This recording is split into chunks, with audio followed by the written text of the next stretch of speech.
El presidente Luis Abinader cumple mañana un año de gestión gubernamental. Hay aciertos, desaciertos, gente incómoda, hasta de su mismo partido, porque pensaban que iban a estar guisando ya. Muchísimos desvinculados, pero también hay que reconocer que ha sido difícil para el mandatario enfrentar la crisis sanitaria, la pandemia. Le ha dado duro al país como lo ha hecho en otras naciones. Y sin embargo, este se ha mantenido contra viento y marea. No todo se puede decir que ha sido malo. El Plan Nacional de Vacunación es un éxito, es un logro. La gente estaba primero que se resistía a vacunarse. Sin embargo, con paciencia y orientación, pues se logró que una gran cantidad de la población pues se vacunara. Y eso es un logro. También dentro de lo que cabe hay un poco de estabilidad. Lo que no hay es dinero, pero por lo menos la tasa del dólar se ha mantenido. Otros escándalos de corrupción y una que otras situaciones negativas, como las hay en todas partes, pues han sucedido. Pero creo que de este año su mayor logro ha sido para mí el éxito del Plan Nacional de Vacunación, la justicia independiente, entre comillas, porque por lo menos hay que decir que hay gente presa. Yo estoy esperando que devuelvan los cuartos y en qué va a parar la cosa. Pero por lo menos esos son logros, porque antes se hacía poco o nada. Entonces, no todo es sombras, también hay luz. Por eso presentamos de manera equilibrada.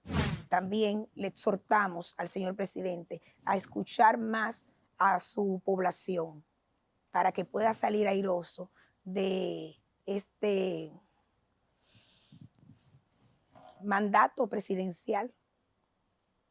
De verdad que sí, hay luces y sombras. Adelante, producción. A favor del nuevo gobierno sobresalen las iniciativas de haber eliminado instituciones como el FOMPER y la OISOE, cuna de corrupción en la pasada gestión.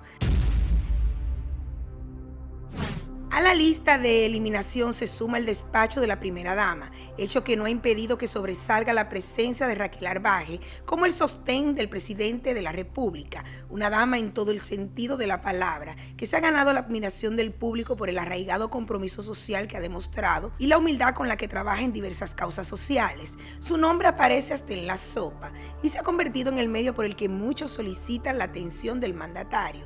La pareja presidencial se ha mostrado cómplice en todo momento y su amor y mutuo apoyo traspasa las fronteras de las redes. Un equipo que sí es de cambio, no como doña Candy, Danilo.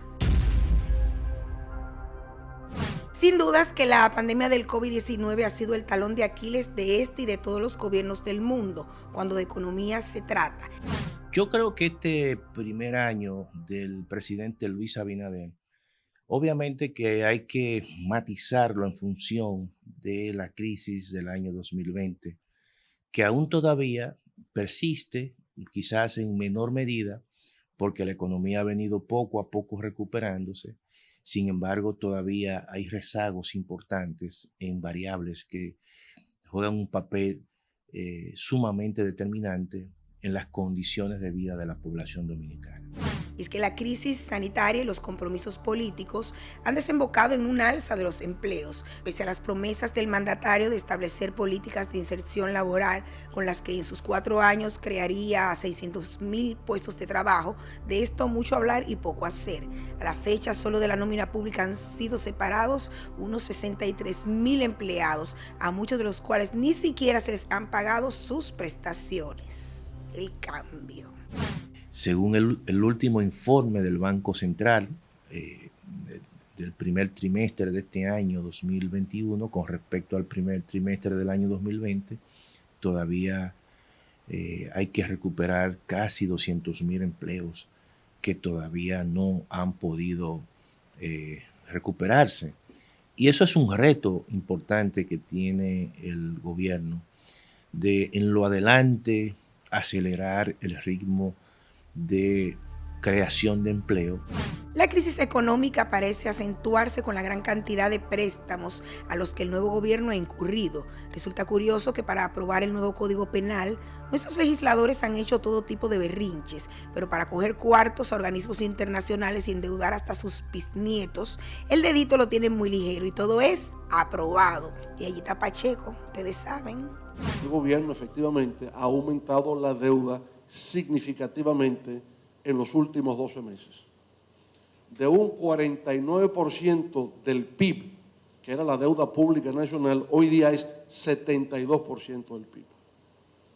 Por lo tanto, es evidente que eso es insostenible de aquí hacia adelante. Según un cálculo realizado por Diario Libre, los compromisos por préstamos aprobados ascienden a 1.019 millones de dólares. Si bien es cierto que la economía ha venido recuperándose, pero esa recuperación ha venido acompañada de una alta tasa de crecimiento de la deuda pública en la República Dominicana y que ya ronda alrededor del 70% del Producto Interno Bruto cuando hablamos de la deuda consolidada, incluyendo la deuda del Banco Central. Eso es un elemento riesgoso en el mediano y para el futuro, porque lo que está ocurriendo es que eso compromete obviamente las finanzas públicas y le quita capacidad de hacer políticas públicas de inversión. Si el gobierno se sigue endeudando, tiene que ser sobre la base de una focalización del endeudamiento, de los préstamos, y que los préstamos que el gobierno tome sean préstamos que estén muy focalizados a proyectos de inversión, de tal manera que se priorice el número de préstamos que se van a realizar como un mecanismo precisamente de no generar una burbuja y no endeudarse más allá de lo que requiere la economía dominicana. La situación actual ha llevado a que el 95% del presupuesto se ejecute en gastos corrientes y solo el 5% en gastos de capital. Por eso las inversiones están casi nulas. Si hablamos del costo de la vida, hay que encomendarse a Dios. El descontrol en los precios y el alza de la canasta básica tienen a la gente con el grito al cielo. Quizás lo que está ocurriendo en este momento es una inflación importada, producto de que importantes materias primas a nivel internacional se han incrementado de precios y eso ha tenido un impacto en los costos de producción de muchas empresas que producen bienes y servicios que conforman la canasta básica familiar. Eso ha traído como consecuencia incremento en productos como el pollo, los aceites y la grasa comestible, el pan, que son productos de alto consumo, igualmente los combustibles, producto de que el precio del petróleo se ha incrementado. Y eso ha hecho que la inflación este año posiblemente quede por encima de la inflación meta. Sobre la ejecución de los ministros en pro de dinamizar la economía, no cabe duda del reconocimiento que se merece David Collado frente a Turismo, quien se ha mostrado partiendo brazos con tal de sacar a flote el sector. Con lo único que no ha podido ni él ni el presidente allí es con el lío de los taxistas. Imágenes que circulan por las redes dejan mucho que decir y desear de visitar el país. Su recuperación va a depender obviamente de factores externos y que en la medida que las economías de donde procedan los turistas se mejoran la tasa de vacunación, eso obviamente va a traer como consecuencia la cantidad de turistas que tradicionalmente han venido y vienen a la República Dominicana antes de la pandemia del 2020. De su parte, las sombras las protagoniza Limber Cruz, cuya nefasta gestión viene cada vez más en picada con la quiebra de productores. También el mal manejo que hubo con la peste porcina, por la que al menos fueron remunerados a algunos porcicultores a los que les fueron sacrificados sus animales. Pero la joya de la corona la tiene Limber con los pollos, cuya escasez y precio se ha visto como nunca en la historia de la República Dominicana. Qué duro que es este Limber. Ahora, en el gobierno del cambio, una libra de pollo cuesta 100 pesos y eso no lo podemos aceptar. El esposo mío es comprador de pollo, porque tiene un pequeño picapollo. Compraba la libra 40, 45, ahora la está comprando a 80. Él dice, no estoy viendo nada de ganancia.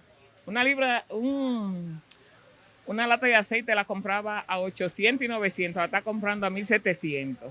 Con eso te digo todo, que los precios están muy elevados. El gobierno tiene que preocuparse, pensar en lo pobre, pensar que eso es lo que consume más la mayoría. Entonces, están demasiado elevados los precios. Todo está subiendo, todo está caro, los precios, ya usted sabe cómo están. Pero veremos a ver lo que pase de aquí para allá. Esperemos con Dios mediante que la cosa mejore y que se arregle. Despreocupado como siempre, Limber Cruz ha llamado a la calma y se dio a conocer que la Asociación Dominicana de Avicultura importará entre 500,000 y 1 millón de libras de pollo semanal. El sector productivo subsidiará entre el 10 y 15 centavos de dólar por libra. Se echa de menos en la publicación que va a ser agricultura. Entonces viene la pregunta obligada, y es que es tan inepto e ineficiente Limber Cruz que hay que darle eso al sector privado. Adelante averiguaremos qué es lo que realmente se mueve allí. Otro ministro que se lleva entre las patas la debacle económica es Ito Pinocho Bisonó. Ito Formulita, que pese a asegurar que ha acabado con la mafia en ese sector, parece estar perdido entre los cálculos y la única fórmula que da es la del alza de los combustibles cada viernes, algo que es de espanto. El gobierno debe tener, debe asumir con carácter y con responsabilidad el control de los precios del combustible, porque no lo ha hecho. No lo ha hecho, aunque lo ha advertido, pero no lo ha hecho. Y todo esto pues colocan al gobierno en una especie de actitud irresponsable. Tenemos que cumplir con más compromisos comerciales. Volvemos en breve, no nos cambien. Esto es Luz y Sombra, periodismo sin distinción.